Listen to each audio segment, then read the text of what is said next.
Okay, so in the last lecture, we studied about the types of inheritance in Java. Now, today we'll discuss about the,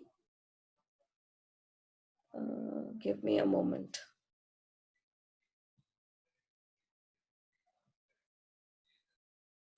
So today we'll discuss about the other things which are used in Java after inheritance, like method overriding. We'll discuss about the method overriding.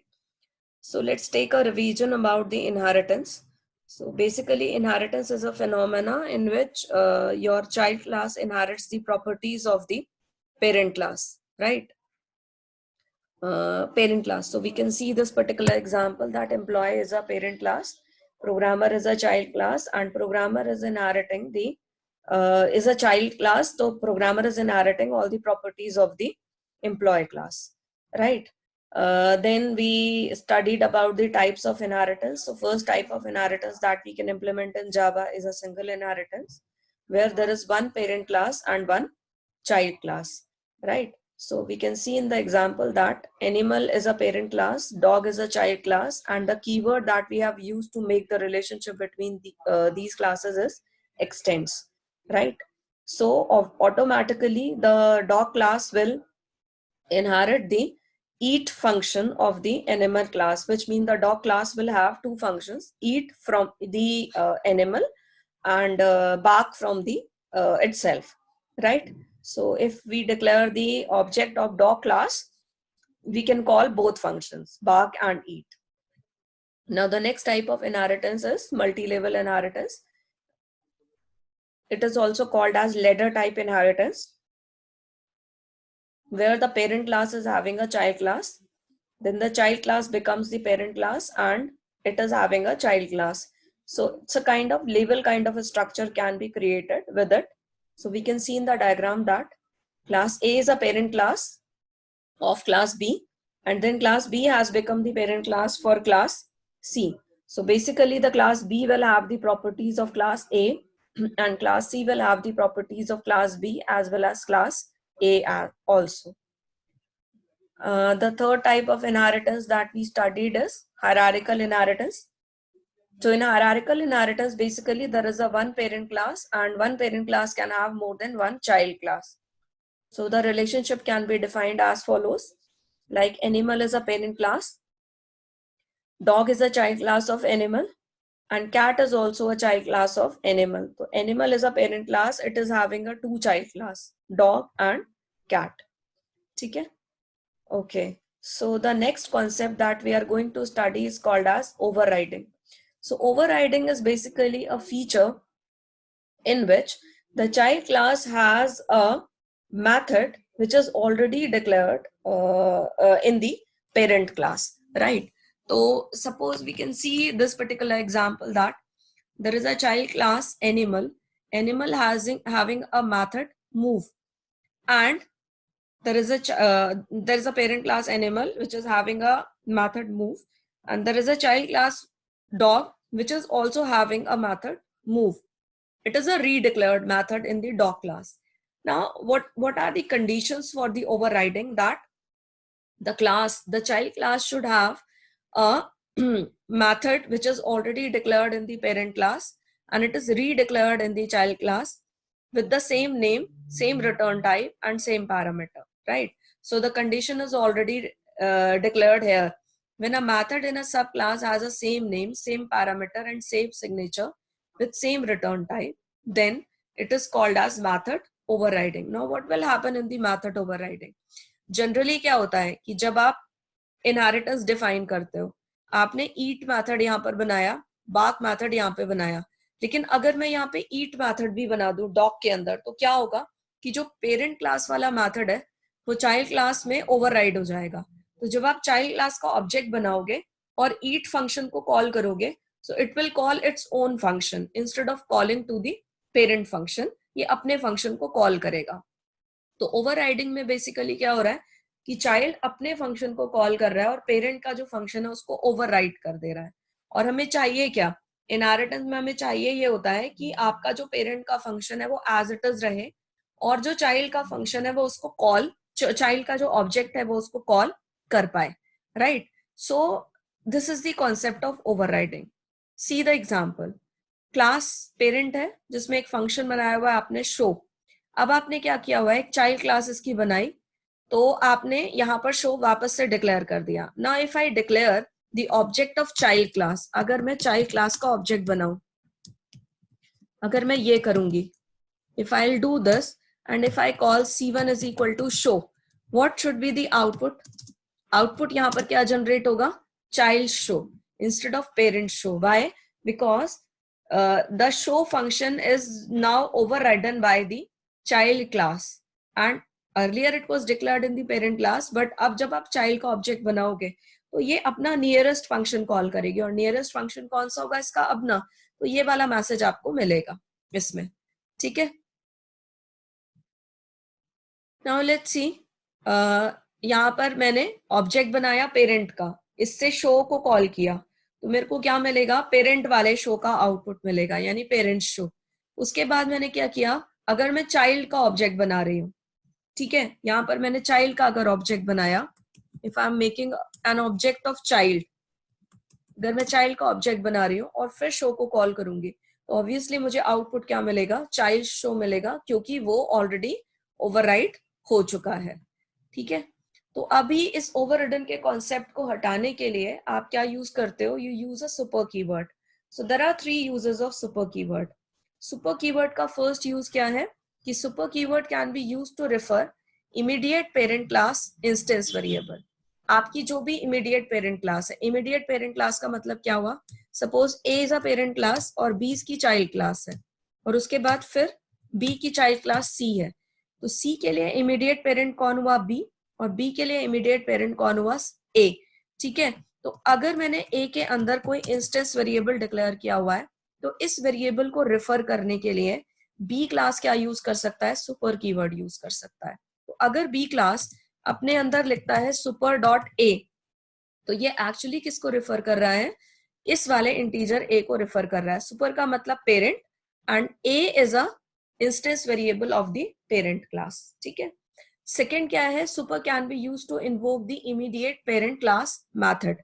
अब suppose करो यहां पर मैंने एक method बनाया हुआ है show, ठीक है, और यहाँ पे भी एक मैथड बना दिया मैंने शो, यहाँ पे भी एक मैथड बना दिया है शो. अब क्या हुआ, जो पेरेंट का मैथड था शो, वो चाइल्ड के मैथड ने ओवरराइड कर दिया. अब अगर मुझे पेरेंट का मैथड चाहिए तो मैं क्या लिखूंगी, super dot show. What is the meaning of that, super का मतलब है इमीडिएट पेरेंट क्लास, मतलब ए, और शो क्या है, इसका इंस्टेंस फंक्शन, जो कि कहाँ डिक्लेयर हुआ है, पेरेंट में डिक्लेयर हुआ है. तो सुपर डॉट शो किसको कॉल करेगा, पेरेंट के शो फंक्शन को कॉल करेगा. सिमिलरली आपके पास थर्ड यूज है सुपर कीवर्ड का. अगर सुपर को आप as a function bracket use करते हैं, तो it can be use to invoke the immediate parent class constructor. अगर आपने क्लास पेरेंट क्लास के अंदर कोई कंस्ट्रक्टर डिक्लेयर करा है, जैसे मैंने कंस्ट्रक्टर डिक्लेयर करा इंटीजर बी, ठीक है, अब मेरे को ये वाला जो कंस्ट्रक्टर है वो बी क्लास में कॉल करना पड़ेगा, क्योंकि जो कंस्ट्रक्टर होता है वो कभी भी इनहेरिट नहीं होता. So always remember, if there is a constructor declared in the parent class, it will not be inherited by the child class. तो आपको क्या करना पड़ेगा, explicitly उस constructor को कॉल करना पड़ेगा. आप child class में क्या लिखोगे, super. अब क्योंकि कंस्ट्रक्टर पैरामीटराइज है, तो मैंने यहाँ पर एक पैरामीटर पास कर दिया. तो सुपर का मतलब है constructor of the parent class, and 10 is representing the parameter which is representing the parameter of parent class constructor. तो इसका एग्जाम्पल हम प्रॉपर देखेंगे. Let's move ahead. ओके, तो पहला हम यूज देख रहे हैं कि आपको पेरेंट क्लास का जो इंस्टेंस वेरिएबल है वो कॉल करना है चाइल्ड क्लास में. तो आपने यहाँ पर पेरेंट क्लास बनाई हुई है जिसके अंदर एक वेरिएबल डिक्लेयर किया हुआ है कलर, और कलर की वैल्यू डाली हुई है आपने व्हाइट. ठीक है. अब इस पेरेंट क्लास के लिए you have declared a child class dog, और डॉग में भी आपने एक प्रॉपर्टी डिक्लेयर कर दी है विद सेम नेम कलर. इसका मतलब ये वाला जो वेरिएबल है वो इस वाले वेरिएबल से ओवरराइड हो गया. तो अब अगर मैं डॉग का ऑब्जेक्ट यूज करके कलर को डिस्प्ले कराऊंगी तो मुझे ब्लैक मिलेगा, मुझे व्हाइट नहीं मिलेगा. ठीक है. तो यहाँ पर एक फंक्शन बनाया हमने प्रिंट कलर. इसमें एक तो सिंपल कलर डिस्प्ले किया। अब जब अगर सिंपल कलर डिस्प्ले करेंगे तो ऑब्वियसली ये नियरेस्ट कलर को कॉल करेगा, तो ये आउटपुट क्या डिस्प्ले करेगा, ब्लैक। अब इसके बाद मेरे को पेरेंट का कलर चाहिए, तो मैंने यहाँ पर डिस्प्ले क्या किया, super dot colour. Super dot colour मुझे आउटपुट में क्या देगा, व्हाइट, क्योंकि सुपर का मतलब है पेरेंट क्लास और कलर डॉट कलर आपने लिखा, इसका मतलब पेरेंट क्लास की प्रॉपर्टी।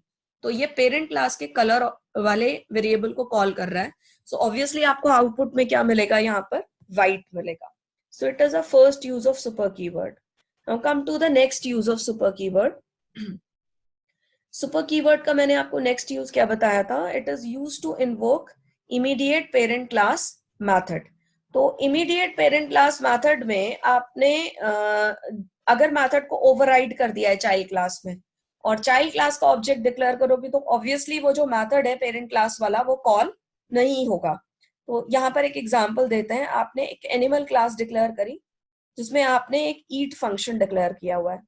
अब जो ईट फंक्शन है इसके अंदर आपने मैसेज डिस्प्ले किया हुआ है ईटिंग, ठीक है। अब इसका आपने एक चाइल्ड क्लास बनाया डॉग।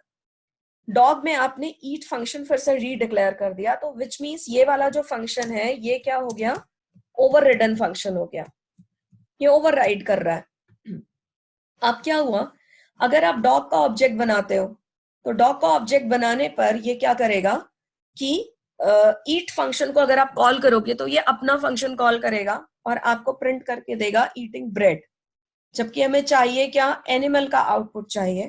तो हम यहाँ पर क्या करेंगे, सुपर डॉट ईट, ये मैंने यहाँ पर एक फंक्शन बनाया हुआ है वर्क। वर्क के अंदर मैंने कॉल किया हुआ है सुपर डॉट ईट। सुपर का मतलब है immediate parent class, that is animal, and dot eat, इसका मतलब एनिमल के अंदर आपने जो ईट फंक्शन कॉल किया हुआ है, ईट फंक्शन जो बनाया हुआ है उसको कॉल कर रहा है। And then you have written bark. Bark इसका अपना फंक्शन है, तो इसने अपने फंक्शन को कॉल किया, ठीक है। अब अगर मैं डी का ऑब्जेक्ट बना करके वर्क को कॉल कर रही हूँ तो मुझे आउटपुट क्या मिलना चाहिए। वर्क को अगर कॉल किया तो उसने सबसे पहली लाइन कॉल करी हुई है सुपर डॉट ईट। सुपर डॉट ईट का मतलब ये प्रिंट करेगा आपको ईटिंग। उसके बाद आपने कॉल किया हुआ है बाक, तो बाक का मतलब ये आपको प्रिंट क्या करके क्या देगा, barking. So this should be the output if you are calling the parent class method by using the super keyword. Now let's see the third use of super keyword. मैंने आपको बताया सुपर को अगर आप फंक्शन ब्रैकेट के साथ use करते हो then it is used to invoke immediate parent class constructor. So let's see. आपने क्लास के अंदर एक कंस्ट्रक्टर बनाया हुआ है एनिमल, ठीक है। Now let us assume that कि ये जो एनिमल कंस्ट्रक्टर है ये हमें ऑलरेडी पता है कि अगर पेरेंट क्लास में कोई कंस्ट्रक्टर है तो इनहेरिटेंस के वक्त वो चाइल्ड क्लास में इनहेरिट होकर के नहीं आएगा। तो लेट्स टेक वन एग्जांपल कि आपने यहाँ पर एक वेरिएबल डिक्लेयर किया हुआ है integer a. Integer a is a variable. अब आप यहाँ पर कंस्ट्रक्टर डिक्लेयर कर रहे हैं और इस कंस्ट्रक्टर के अंदर आपने क्या बनाया हुआ है, एक पैरामीटर पास किया हुआ है। Now the name of parameter is also same. तो मैंने आपको बताया था कि अगर आपको पैरामीटर का नाम और क्लास के वेरिएबल का नाम सेम है तो क्लास का वेरिएबल रिप्रेजेंट करने के लिए आप कीवर्ड यूज करते हो दिस। तो मेरे को पैरामीटर की वैल्यू जो है वो क्लास के वेरिएबल में असाइन करनी है। तो मैंने क्लास का वेरिएबल कैसे डिफाइन किया, this dot A is equal to A. इसका मतलब क्या हुआ, ये जो पैरामीटर है इसकी वैल्यू क्लास के वेरिएबल में असाइन हो गई।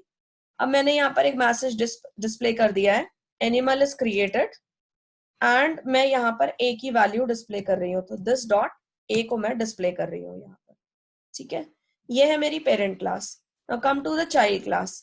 अब चाइल्ड क्लास में आपने क्या किया हुआ है कि कंस्ट्रक्टर बनाया है, लेकिन ये डिफॉल्ट कंस्ट्रक्टर है। अब प्रॉब्लम क्या है कि आपका जो पेरेंट क्लास का कंस्ट्रक्टर है वो कॉल करना पड़ेगा, वरना ये चलेगा नहीं। तो हमने सुपर कीवर्ड यूज किया किसके अंदर, सुपर फंक्शन यूज किया किसके अंदर, constructor of the child class, और यहां पर मैं एक वैल्यू पास कर रही हूँ 10। अब क्या होगा कि सुपर कीवर्ड डिफाइन कर रहा है ए, एनिमल कंस्ट्रक्टर, और एनिमल कंस्ट्रक्टर के अंदर जो पैरामीटर है वो इट इज रिप्रेजेंटेड बाय 10। तो इसका मतलब एक्चुअली ये किसे कॉल कर रहा है, ये हो रहा है एनिमल, और एनिमल के अंदर पास हो रहा है 10। तो ऑब्वियसली ये 10 कहाँ गया, ये इस वाले ए में गया, और ये वाला ए किस में असाइन हो गया, एनिमल के ए में असाइन हो गया, ठीक है। और इसके बाद मैंने एक मैसेज डिस्प्ले किया हुआ है डॉग इज क्रिएटेड। ओके, अब मैंने डॉग का ऑब्जेक्ट डिक्लेयर किया और यहां पर मैंने अब मुझे आउटपुट क्या मिलेगा, that I need to analyse.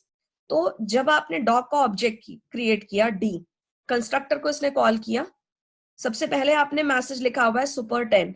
Super 10 का मतलब ये किसे कॉल कर रहा है, ए एनिमल के कंस्ट्रक्टर को कॉल कर रहा है।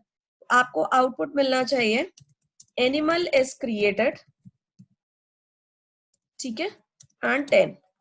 ये आपका पहला आउटपुट होना चाहिए। अब इसके बाद आपने नेक्स्ट लाइन पे क्या लिखा हुआ है, system dot out dot println dog is created. तो मेरे को नेक्स्ट मैसेज क्या मिलना चाहिए, डॉग इज क्रिएटेड।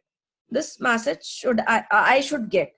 तो इस प्रोग्राम को हम चला के देख लेते हैं और देखते हैं कि हमें ये आउटपुट मिल रहा है या नहीं मिल रहा है। तो let's I am going to share the screen. Okay, तो ये है हमारा program, this is my program. थोड़ा सा इसको ठीक कर लेते हैं। ये प्रोग्राम है, एनिमल क्लास को बंद कर देते हैं। यहाँ पर ये कंस्ट्रक्टर बंद हो गया। ओके, ये क्लास बंद हो गई। Then it is a dog constructor, dog class बंद हो गई।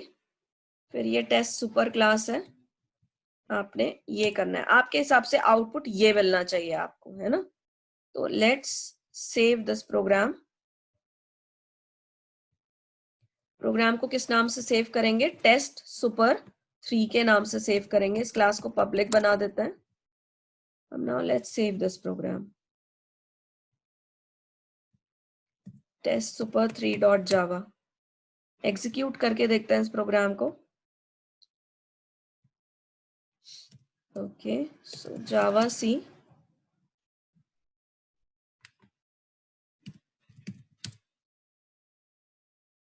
ओके, ब्रैकेट का प्रॉब्लम है क्योंकि मैंने कॉपी पेस्ट किया हुआ है। So I will correct all the brackets. I hope ठीक हो जाना चाहिए ये। अब इलीगल कैरेक्टर कहाँ पर आ रहा है, डॉग इज क्रिएटेड में, डॉग इज क्रिएटेड में इलीगल कैरेक्टर दे रहा है।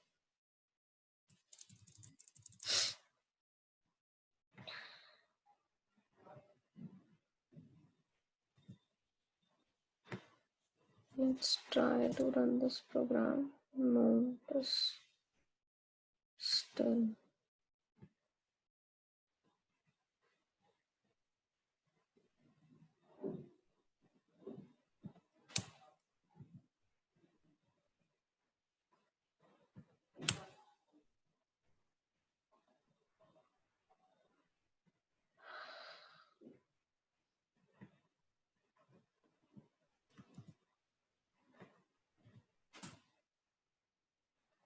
ओके, ढेर सारे लीगल कैरेक्टर्स ऐड हो गए हैं।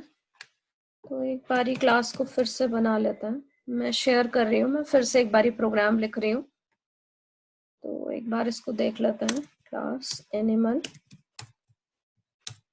टीचर ए, एनिमल का कंस्ट्रक्टर बना रहे हैं because the constructor is having a same name parameter. That is why we are using a keyword this dot a, और यहाँ पर हम मैसेज डिस्प्ले कर रहे हैं system dot out dot println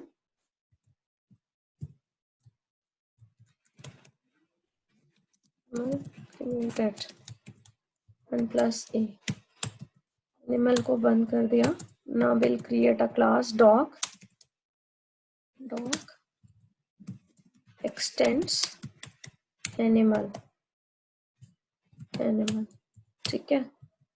अभी हम क्या करने जा रहे हैं, डॉग के लिए कंस्ट्रक्टर बना रहे हैं। अब इस कंस्ट्रक्टर के अंदर मेरे को कंस्ट्रक्टर कॉल करना है एनिमल का, पेरेंट का। यहाँ पर हमने ये कर दिया and then dog created, message display कर दिया हमने, ठीक है। डॉग को बंद कर दिया।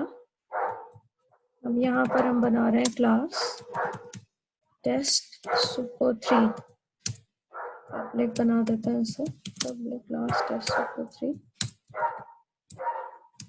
Okay, now public static main string AR, then we will create the object of dog class, new dog. तो अभी मेरे को आउटपुट मिलना चाहिए है animal created 10 and dog created. So let's share the command prompt. Done. Now we will try to execute this program. See, animal created 10 and dog created. So basically जो super keyword हमने यहाँ पर use करा था, जो super function हमने use करा था, this function was used to call the animal constructor, and this 10 will pass to the parameter, and this parameter is finally assigned to the class variable. ठीक है? Now go back to the PPTs again. Okay, तो super keyword तक हमने देख लिया, तीनों use देख लिया सुपर कीवर्ड के. तो ये पूरा प्रोग्राम हमने एक फिर से बनाया हुआ है, एक और मैंने प्रोग्राम बनाया हुआ है, एक क्लास बनाई हुई है पर्सन. इस पर्सन क्लास के अंदर हमने क्या किया हुआ है, प्रॉपर्टीज डिक्लेयर करी हुई है, इंटीजर आईडी, स्ट्रिंग नेम, फिर एक कंस्ट्रक्टर बनाया हुआ है, पैरामीटराइज कंस्ट्रक्टर है. तो यू कैन सी मैंने दिस कीवर्ड यूज करा हुआ है, मतलब कि जो पैरामीटर का नाम है वो क्लास के इंस्टेंस वेरिएबल के सेम था, तो इसलिए क्लास वेरिएबल आपने दिस से डिफाइन किया हुआ है. फिर आपने एक चाइल्ड क्लास बनाई हुई है एम्प्लॉय. एम्प्लॉय क्लास का आपने पैरामीटर बनाया और पैरामीटर को कंस्ट्रक्टर बनाया और कंस्ट्रक्टर पैरामीटराइज्ड है. यहाँ पर देखिए मैंने पास किया हुआ है सुपर आईडी कॉमा नेम. इसका मतलब किसे कॉल कर रहे हैं, पर्सन के कंस्ट्रक्टर को कॉल कर रहे हैं. आईडी इस आईडी में चला जाएगा, नेम इस नेम में चला जाएगा. तो आप बेसिकली पेरेंट के कंस्ट्रक्टर को कॉल कर रहे हैं और उसके बाद ये सैलरीज का अपना प्रॉपर्टी है. देन डिस्प्ले में आपने तीनों को डिस्प्ले करवा दिया है. And in this way you are declaring the object of employee. Constructor call करा है, कंस्ट्रक्टर के जो पैरामीटर्स हैं वो पर्सन में भी जा रहे हैं और एम्प्लॉय में भी जा रहे हैं. ठीक है, अब आ जाते हैं फाइनल क्लास और मेथड का मतलब क्या होता है. अगर आपने किसी भी मेथड को फाइनल डिक्लेयर किया हुआ है तो इसका मतलब you can not override that method in the child class. जैसे आपने यहाँ पर एक शो मेथड बनाया हुआ है जिसके पहले आपने यहाँ पर फाइनल कीवर्ड यूज किया हुआ है. So which means you can not override this final method. तो अगर आप यहाँ पे वॉइड शो लिखने की कोशिश करोगे तो आपको कंपाइलर एरर मिलेगी. So final method can not be overridden. ठीक है, अपार्ट फ्रॉम दैट मैंने एक चीज और बताई थी, अगर मेथड स्टैटिक है तो भी आप उसको ओवरराइड नहीं कर सकते हो. ठीक है, तो यहाँ पर इसका क्रक्स देख लेते हैं. Static method can not B override. Fine, okay, and final method can not B override. Okay, अब आ जाइए यहाँ पर फाइनल क्लास का क्या कर सकते हैं. फाइनल क्लास का मतलब क्या है, अगर आपने किसी भी क्लास को फाइनल बनाया हुआ है then that class can not be inherited, which means आप उसको पेरेंट क्लास नहीं बना सकते, उसकी आप चाइल्ड क्लास क्रिएट नहीं कर सकते हो. ठीक है, तो अगर आपने किसी भी क्लास को क्या बनाया हुआ है, फाइनल बनाया हुआ है, तो वो क्लास आपकी इनहेरिट नहीं हो सकती है. अगर आपने किसी मेथड को फाइनल बनाया हुआ है तो वो ओवरराइड नहीं हो सकता. अगर आपने किसी मेथड को स्टैटिक बनाया हुआ है तो वो भी ओवरराइड नहीं हो सकता. ठीक है, सिमिलरली अगर आपने किसी मेथड को प्राइवेट बनाया हुआ है तो वो ओवरराइड नहीं हो सकता है. ठीक, और आपको ध्यान रखना है अगर आप मेथड ओवरराइडिंग यूज कर रहे हैं तो मेथड का नाम, मेथड का रिटर्न टाइप और मेथड के पैरामीटर तीनों सेम होने चाहिए as a parent class. So at the end this is the difference between overriding of the methods, ठीक है, and overloading of the methods. तो ये आपने डिफरेंस देख लेना है. देयर आर 3 मेजर डिफरेंसेस और यहाँ पर मैंने एक एग्जांपल दिया हुआ है between method, difference between method overriding and method overloading, right? So in this way your second unit is finished, and if you face any problem then we can discuss with it.